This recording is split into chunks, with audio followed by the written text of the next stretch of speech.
예전에는 급여나 퇴직금을 받지 못했다, 아니면 내가 부당해고를 당했다는 점을 호소하는 사람들이 많았는데요. 요즘은 직장 내 성범죄, 갑질 문제, 이게 더 많아요. 안녕하세요, 고영상 변호사입니다. 예전에는 급여 및 퇴직금 미지급, 또 부당해고 등 문제가 대부분이었으나 최근에는 직장 내 어떤 성폭력, 성추행, 성희롱, 갑질 문제로 상담을 하는 분이 많이 있습니다. 최근에는 어떤 대부분의 회사 및 단체들이 이러한 문제 발생에 좀 민첩하게 움직이고 피해자를 보호하는 것으로 보입니다. 다만 아직도 어떤 신고한 피해자에게 태사를 종용하거나 따돌림을 당하는 경우도 많이 있습니다. 반대로 악감정을 갖고 허위의 피해 사실을 만들어서 상대방에 대한 징계를 요청하는 경우도 의외로 많이 있습니다. 제가 직접 수행했던 사건인데요. A는 어떤 대학 졸업 후에 외국계 기업에 바로 취업해서 어떤 주변의 부러움을 한 몸에 받는 어떤 부모의 자랑스러운 딸이었습니다. 그런데 이제 음주운전으로 경찰 조사를 받게 되었는데요. 제가 블랙박스에 찍힌 영상을 확인한 후 다소 이제 충격을 받았습니다. 평소 얌전하고 성실했던 모습은 오간데 없었고 계속 큰 소리로 욕을 하며 소리를 지르고 또 울다가 멈추기를 반복했습니다. 마신 술의 양에 비해서 행동이 좀 과격하다고 생각해서 혹시 약을 복용하는지 물어봤는데요. A는 우울증, 수면제, 다이어트 약 등 약 20바를 하루에 2번씩 복용하고 있었습니다. 무슨 약을 이렇게 복용하냐고 물어보니 A가 울면서 하는 얘기가 또 충격적이었습니다. 회사 내 외국인 임원에게 좀 지속적으로 성희롱, 성추행을 당했는데 주위에서는 이러한 사실을 알고도 묵인을 했고, 더 나아가 임원의 분위기가 좋지 않으면 A에게 결제 서류를 몰아주면서 임원 기분을 풀어주라고 이렇게 시켰다고 합니다.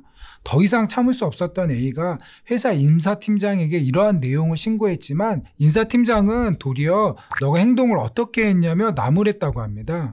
법적 조치를 취하자고 제가 조언을 드렸지만 좀 조용히 이직을 준비하겠다고만 했는데요. 그 친구가 마지막 상담을 하면서 했던 말이 계속 기억이 납니다. 변호사님, 저는 항상 최선을 다했는데 왜 계속 노력을 하면 할수록 늪에 빠지는 것 같죠? 또 이렇게 얘기를 했습니다. 혹시나 이 영상을 보시고 같은 문제로 고민하고 계신다면 참지만은 마시고 주위의 도움을 청해 해결책을 찾아야 합니다. 갑질은 사회 경제적 관계에서 우월적 지위에 있는 사람이 권한을 남용하거나 우월적 지위에서 비롯되는 사실상의 영향력을 행사하여 상대방에게 행하는 부당한 요구나 처우를 의미합니다. 물론 이 문장의 뜻이 좀 많이 어렵고 좀 너무 포괄적이긴 합니다.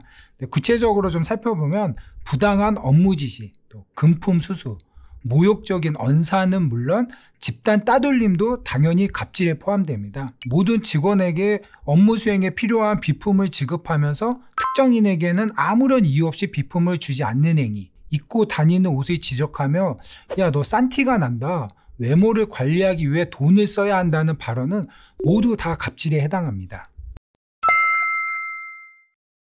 성희롱이란 상대방이 원하지 않는 성적인 말이나 행동을 해서 상대방에게 성적 굴욕감이나 수치심을 느끼게 하는 행위로 행위자에게 어떤 반드시 성적 동기나 의도가 있어야 하는 것은 아닙니다. 당사자의 관계, 행위가 행해진 장소의 상황, 또 행위에 대한 상대방의 명시적 또는 추정적인 반응의 내용, 행위의 내용과 정도, 또 행위가 일회적 또는 단기적인 것이었는지 아니면 계속적인 것이었는지를 구체적 사정을 고려해서 상대방이 성적 굴욕감이나 혐오감을 느꼈다고 인정되어야 한다는 것이 판례의 태도입니다.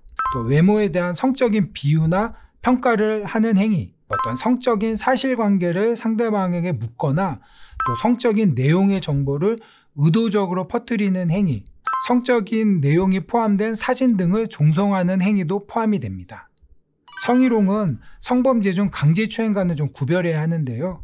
강제추행은 성적인 목적을 갖추고 신체 접촉을 하여 상대방에게 성적 굴욕감이나 혐오감을 느끼게 하는 행위로 이러한 행동은 형사처벌 대상이 됩니다. 신체 접촉이 있으면 그 행동에 대해서는 강제추행이 되고 이에 대해서는 형사 고소를 할 수 있습니다. 반면에 성희롱의 경우에는 형사처벌 대상이 아니고 갑질에 대한 어떤 신고 내지는 위자료 청구 등을 할 수 있습니다. 가장 중요한 것은 이러한 행동을 참으면 참을수록 어떤 갑질이나 성희롱의 강도가 강해지고 또 피해자들도 늘어난다는 사실입니다. 성희롱이나 갑질 행동으로 인해 피해를 입은 경우 회사에 신고해서 징계 개시를 요구해야 됩니다. 회사에서 묵살을 하고 퇴사를 강요할까 주저하는 경우가 많은데요. 그럴수록 공론화하는 것이 좋습니다. 이왕이면 어떤 변호사의 조력을 받는 것이 중요한데요. 변호사와 같이 대응을 하게 되면 그 회사나 고용주 입장에서는 이 피해자가 그냥 넘어갈 수 없는 상황이다. 또 이러한 인식을 갖게끔 할 수도 있습니다. 이직을 한 다음에 회사 및 가해 직원을 상대로 형사 고소 및 또 손해배상 청구를 하는 경우도 있습니다. 직장에서 경제적 활동을 하며 보내는 시간이 많고 또 다양한 사람들을 만나기 때문에 그 직장은 우리 삶에서 좀 중요한 부분을 차지하고 있는데요. 고통을 받으면서도 억지로 참고 자신을 망가뜨려서는 안 됩니다. 또 주위의 도움을 청하거나 전문가 조력을 받아서 좀 해결할 필요가 있습니다.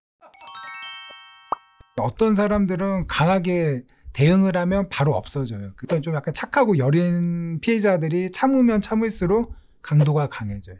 맨 처음에는 아까 제가 얘기한 것처럼 옷차림을 지적하거나 그냥 놀리는 정도, 또 야한 사진을 보내다가 나중에는 같이 뭐 술을 마시자고 계속 저녁에 부르고 심지어 저녁에 집까지 찾아오고, 이제 그러다 보면 어느 정도 또 선을 넘으면 범죄까지 또 이루어지기도 하고요.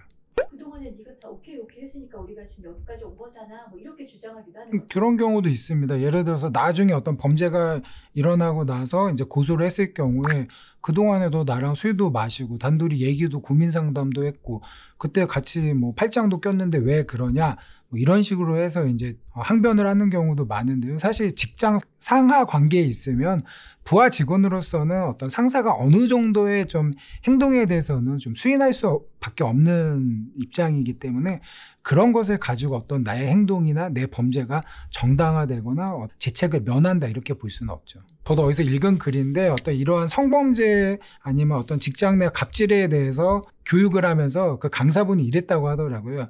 모두 다 핸드폰을 켜십시오. 그래서 핸드폰을 다 켜니까 임원들한테 카메라를 누르십시오. 자기 얼굴을 보십시오. 여러분이라면 이 여러분의 얼굴을 보고 사랑한다고 얘기하겠습니까?